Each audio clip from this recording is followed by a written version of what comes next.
Hello and welcome to this week's edition of Organic Matters, the podcast brought to you by the Irish Organic Association. I'm here in quite a humid polytunnel, I could say, and there's rows of tomatoes in front of me, there's marigolds interspersed between them as well, and I'm here on the farm of Fergal Smith and his family. His wife Sarah's here, there's a little boy that I met as well, and there's a few other children around, roaming around. But so name some family members first, Fergal, who are helping you out, and then we'll move on to the farm. Yes, thanks, Hannah. So it's Sally, my wife. Woody is the youngest. Sunshine is my eldest, she's 10, and Graw is 8. Those are quite cool names. But then people might not realise you're quite a cool person because you were a professional surfer at one stage in your life before you became a farmer. I was, yeah. Well, I grew up on a farm, so people think I left surfing, but actually I left the farm and went surfing. And then I came back to it, yeah. And what would you say kind of brought you back to it? I suppose travelling around the world and having a ball, which was great, but seeing, I don't know, like pollution and all this kind of stuff, and me sitting on an airplane and not really contributing very much except having a good time, eventually didn't sit very well with me, and yeah, kind of had the realisation that I had to do something a bit more worthwhile, and yeah, very quickly realised that with my background of growing up on an organic vegetable farm, that's what I'd do. So, and were your parents veg farming before you left? Yeah. Because usually it's kind of the recent converts who take up veg farming, especially organic veg farming. It's viewed as quite a difficult thing to do. Yeah, like my dad was, I think, one of 7 organic growers in the country in the 80s when he started. Wow. So we were always oddballs, you know. We definitely would have been outside of the farming norm growing up. So yeah, I grew up in that, and my dad's been teaching organic courses for years and involved in biodynamics and all that kind of stuff. So none of this is kind of that outside the box for me. So yeah, it was normal enough for me to start obviously organically, and then yeah, kind of just been exploring all things kind of regenerative farming and the KNF world and anything like that, because yeah, it's all interesting to me. Yeah. So give people the lay of the land in terms of, I guess, the number of polytunnels that are here and what you're growing and what you're selling as well. Yeah, so like obviously I grew up on a organic veg farm, so that's what I knew I would start with, and that's our main enterprise still to this day. We have 5 big tunnels here. We have another 4 tunnels on another top garden at the top of the hill where we originally started, and probably about 2 acres of outside veg in total as well. So yeah, we do a whole range of crops. We do a CSA, so we have to have kind of a diverse range of different veg, so up to 25-30 crops. And then we do 2 markets and restaurants and a few shops and a farm shop. So yeah, a whole range of ways. If I could sell all through a market, that'd be great, but because we're living in a pretty rural area, you know, you kind of have to have multiple streams because there just isn't the footfall. So yeah, we'll try anything really. Yeah. So if people wanted to find your produce, where could they go if they're listening and they're keen to support you? Yeah, so we're in Ennis on a Friday at the market. You can look on our website and you can order a box. And then we're in, quite a few restaurants locally as well, and in a few of the shops in Super Value and Ennis Diamond, Hugo's Bakery in Lahinch, and Spar in Lahinch as well. But yeah, so I grew up with the veg, but I always knew I wanted to do more than just veg. That was the big thing, because I don't know, going around in circles in an acre all your life is great fun and very hard work. But I always grew up on my neighbours' farms, chasing after sheep in Mayo and cattle and stuff, so I always loved that, and yeah, I wanted to integrate livestock and animals into the farm and not just be veg. So when I started here in Clare, it was always the idea of running a mixed farm. So yeah, we've started with 1 Dexter cow and built it up now to 11 cows, and then we keep all the followers, so we have about 35-40 animals this year in total. And yeah, we finish them all and sell the meat direct at the markets or at the farm here. And then we started the eggs a few years ago, so we started doing pastured poultry. So yeah, we keep about 400 hens. We're going to increase it to 500 hens this year. and we move them in trailers out in pasture for the summer months, and then they go into a mushroom tunnel for the winter months. And yeah, selling the eggs direct as well. And yeah, all three together kind of go very well together. When you have eggs and veg and meat, it kind of just, yeah, it kind of works nicely. Cool. Well, will we go down and have a look at the Dexters before we get hit with another shower of rain?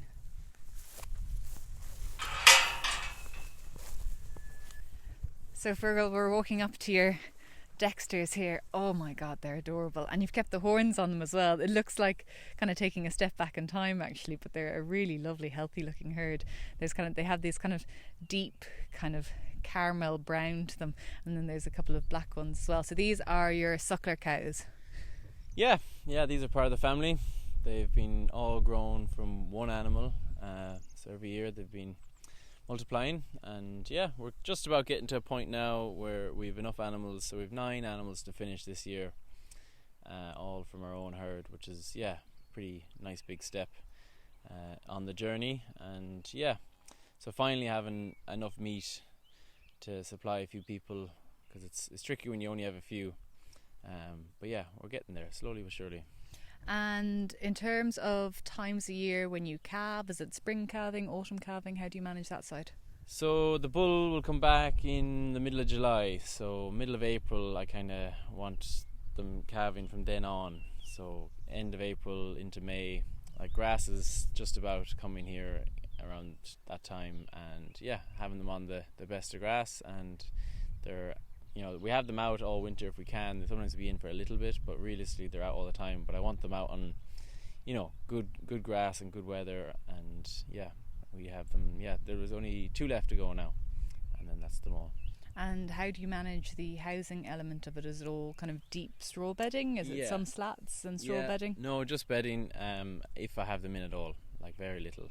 It's just a few weeks here and there, or if there's bad weather for a period, you might just bring them in for a couple of nights, that kind of thing.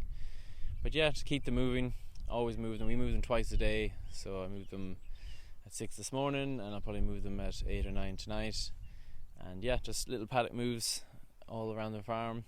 Farmers would see that as very labour intensive. Honestly, I kind of joke when people say this is labour intensive. This is literally my holiday. This is my time off from market gardening.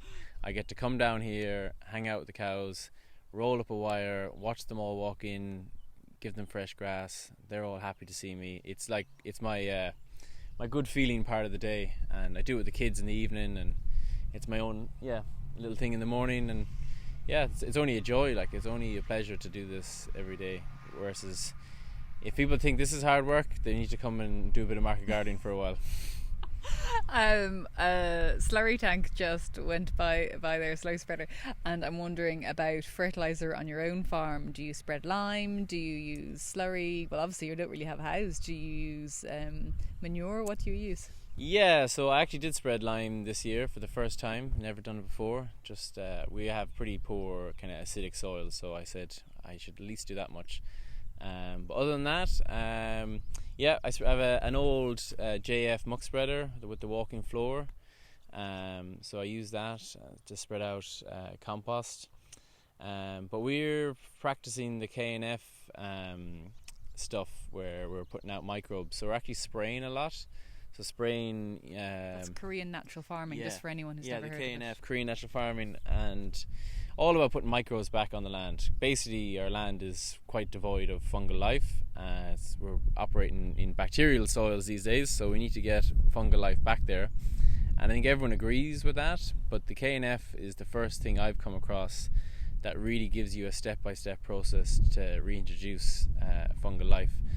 So you can do it in a solid application with the muck spreader that I use, but it's hard to have enough of it. So then the other option is to aerate it in a IBC tank and then spray it, but you have to spray it at night time. So it's very interesting. As an organic farmer, I have a sprayer and I'm out spraying at 11 o'clock at night, so all my neighbours think I'm like sneakily spraying the rushes, but actually I'm spraying microbes. So yeah, that's what we mainly would do. And then a bit of management with topping. That's it really. And have you seen a big difference with the KNF use? The KNF definitely is starting to have a difference. It's time. Like, we have a very busy schedule with the garden, so it's getting the time for me to get out and do it is the problem. But we're seeing mushrooms turning up in fields that never had mushrooms. We do quite a bit of it in the garden, and we can see all this mycelium after the plants. We put it in the bedding for the chickens, and again, when you pull out the bedding, it's all a big web of mycelium. So it's all happening, but it'll take a few years to really see the results, I think. But yeah, it's very fascinating stuff. And it's probably a poor choice of question given how cute the little calves are in front of us at the minute frolicking around. But in terms of the actual finishing and processing of the Dexter beef, when you get to that stage, do you have like a certain target age and weight? Because are you selling it all direct? Yeah, all direct. Obviously, well, ideally we'd go as old as possible, 30 months plus. I mean, conventional farmers would say 24 months, so you're saying 30 months. I mean, organic would kind of be maybe more around the 30 months. Yeah, so if they're 24 months and I'm short meat, that's, I will harvest an animal then, but ideally I would wait longer. So any time from 24 months on would be kind of, the ballpark time. It depends on the time of year. If it's coming into winter, I'd probably finish more animals just to not carry too many. Do you use any concentrates or anything? No, nothing like that, no. And why Dexters? Because they're little. For anyone who doesn't know, they're one of the smallest cattle breeds. And Clare is actually famous for its big continental cattle of all things. Yeah. Why Dexters? Just our land type. We've got very soft soil. It's pretty wet here, and we really want to outwinter. So I'd rather have 2 Dexters than 1 big cow. And in the winter, 1 big cow is going to sink, whereas 2 Dexters are tiptoeing across the boggy land that we have. So that's mainly why. And they're super hardy. They're low to the ground for outwintering in harsh weather. And the other thing we've done for them is we've planted a lot of trees. So we've got about 30,000 trees integrated on the farm, but we haven't taken up any pastures. So the fields are still here, but every hedgerow has been thickened up, and then we split the fields up into lanes. So we're trying to make protection everywhere for that outwintering element, because that's the goal, is to keep them out year round. Like, I'd always keep most of them out, and sometimes a few have to come in.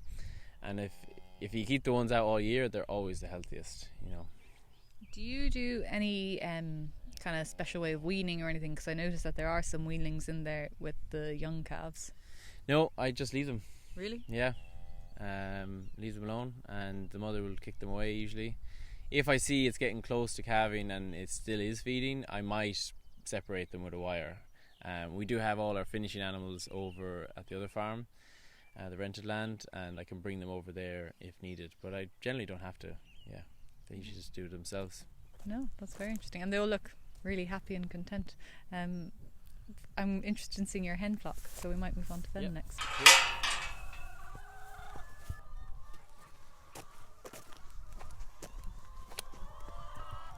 So Fergal, we've walked a bit of a distance up to the hens here. Yeah, so this is our mushroom tunnel, ex-mushroom tunnel, which is our winter housing for the hens.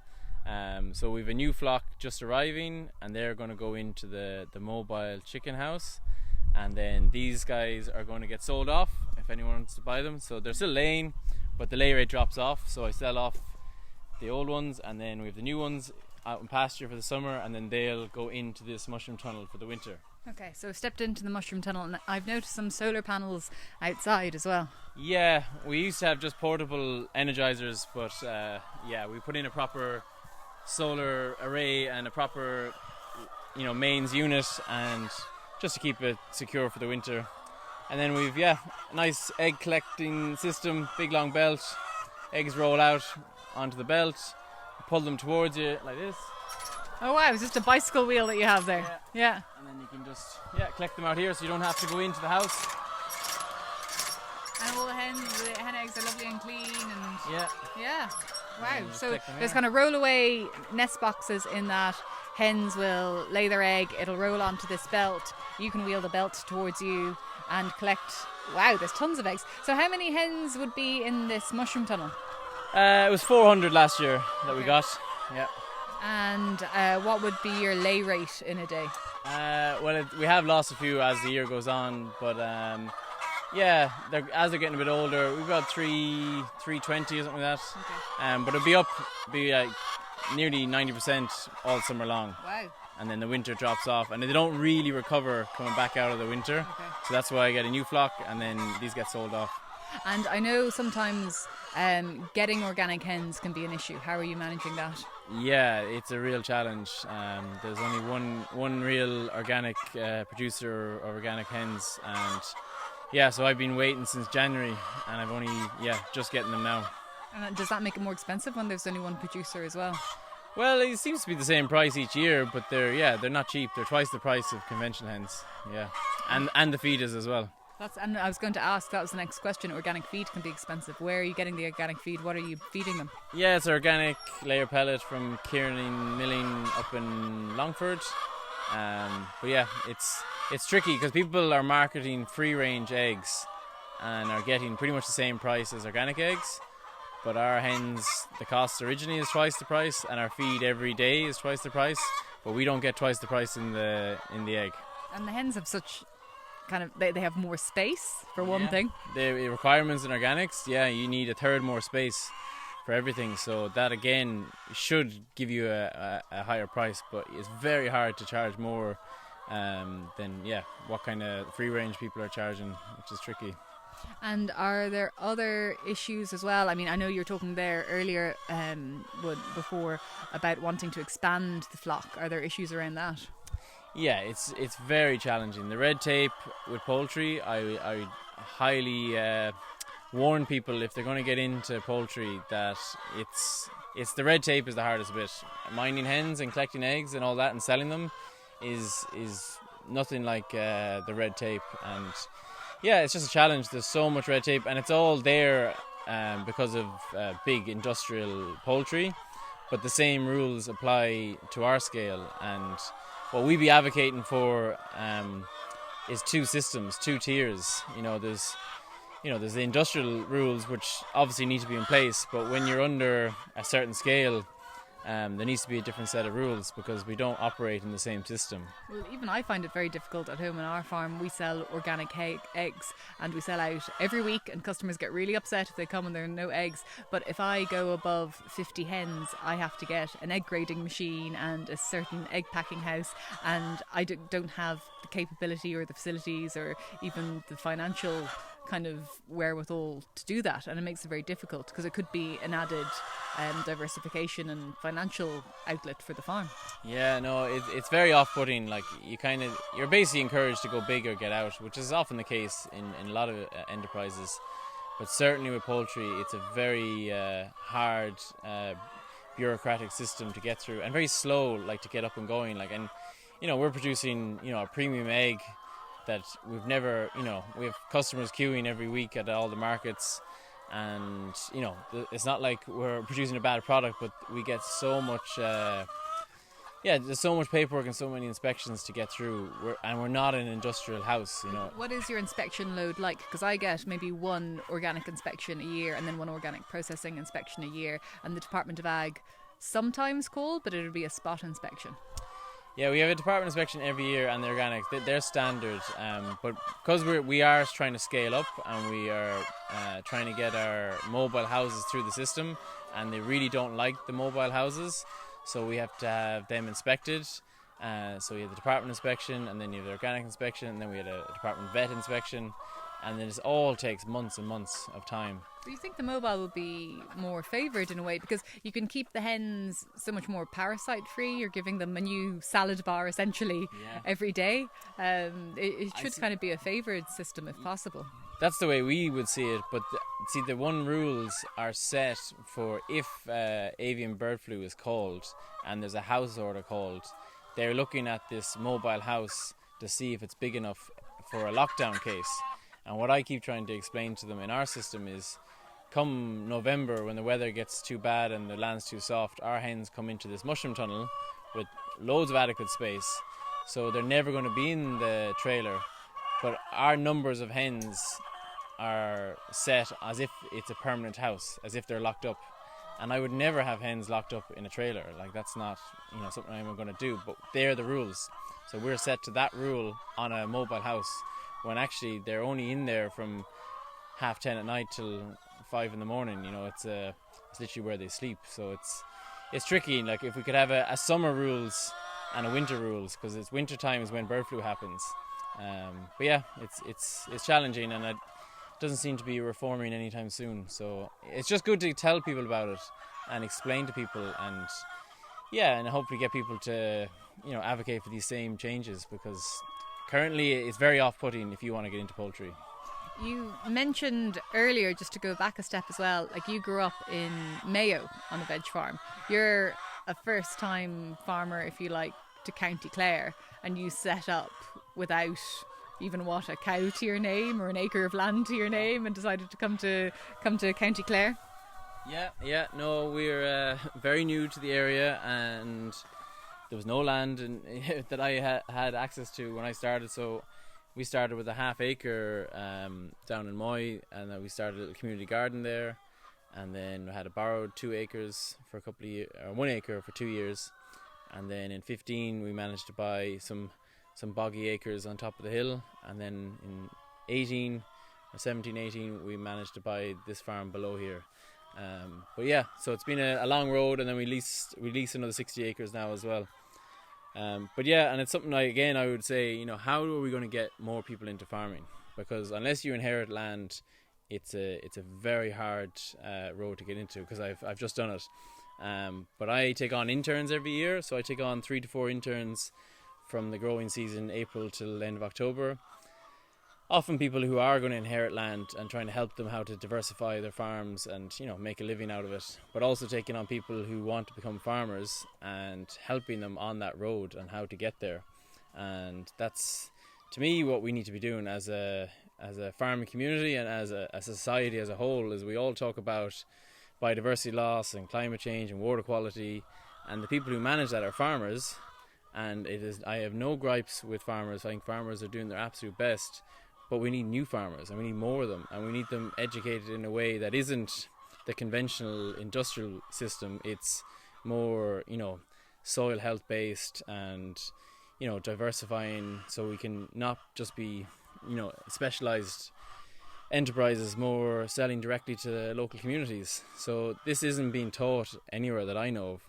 So that's why I do the internship, and we're also trying to build a training centre here on the farm, to be that place where people can come and learn this stuff, because yeah, it is a really hard occupation to get into. There's many hurdles. It's financially very cost heavy to get into and set up, and the payback is long and hard, and you're not going to see it in the short term. So we need to make any new entrants, make it easy for them. You know, we have to give them the leg up.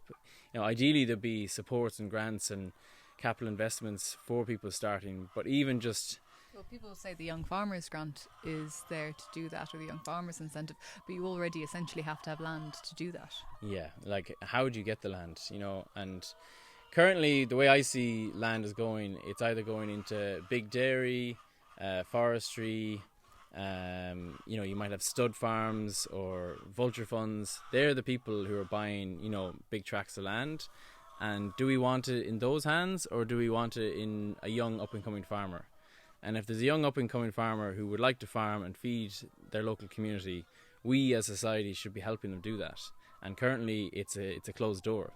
There's no way in. Unless you have a couple of million in your back pocket to start out with, how do you start? Whereas there's so many options that it could be. We could have, you know, lifetime leases, lease to buy. There's all sorts of different variations that we can come up with to get people on land, but they also need the education, the support, how to market their products, how to direct sell, how to, you know, learn all this stuff that isn't being taught. And yeah, I'm not saying in any way that I have the answers, but I'm certainly trying, and I'm willing to give it a go, and I'm happy to, you know, bring people onto the farm and show them what we've learned and show all the mistakes we've made, and try and get more farmers, trying to make farming, you know, a bit more innovative and better for everyone. Like, it's better for the farmer to have a healthy income and a healthy farm, but it's better for society. Good nutritious food, healthy water quality, more biodiversity. These are all services that farmers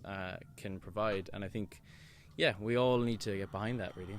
Fergal, we're coming to the end of the podcast. Do you want to give yourself a plug? Where can people, you said earlier Ennis Market, if people are looking for your produce, but tell people what's the name of your website and where they could get in touch or contact or find out more about you. Yeah, you can just go on our website, mohillfarm.com. We're trying to do a little bit more on social media again, and we might start making some videos. So if anyone has any interesting comments or things they want to learn or talk about, please get in touch, because I'm really, I'm passionate about this and I want to, learn myself. So I just like to start the conversations with anyone who's interested, really. And for anyone listening, you've been listening to Organic Matters, the podcast brought to you by the Irish Organic Association. This is the 4th season, so there is a huge back catalogue there for anyone who's interested, and you can find them wherever you get your podcasts. And if you want to find out more about organics, go to www.irishorganicassociation.ie. Fergal's given you his info as well, so make sure you check him out. But for me, Hannah Quinn Mulligan, thank you very much, and we'll be back again in 2 weeks with another podcast.